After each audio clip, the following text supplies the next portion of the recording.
হিন্দু আমার পরিচয়, হিন্দু আমার গর্ব, হিন্দুই আমার বিবেক, হিন্দুই আমার ধর্ম, হিন্দু আমার আশা, আর এই হিন্দুই আমার ভালোবাসা। যারা মরা নবীর উপর ঈমান এনেছে তাদের মিলাদুন নবী করার কোনো দরকার নাই। আলহামদুলিল্লাহ, আমি জিন্দা নবীর উপর ঈমান এনেছি, তাই মিলাদুন নবী সাল্লাল্লাহু আলাইহি ওয়াসাল্লাম আমরাই করব। আর সুনানে ইবনে মাজাহা 1637 নম্বর হাদিস, তারাই খুলে দেখবেন যারা নবীকে মরা নবী বলেন। আর আল্লাহ সবাইকে হেদায়েত দান করুক।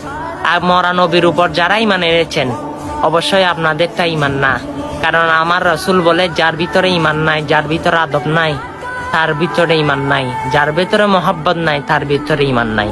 অবশ্যই নিজের সাফায়েত হারাবেন না, কারণ সাফায়েতের কান্ডারি হচ্ছে আমার রাসূল। আমার রাসূল জিন্দা নবী, সেটা মানবেন, সেই ঈমান নিয়ে বাঁচবেন।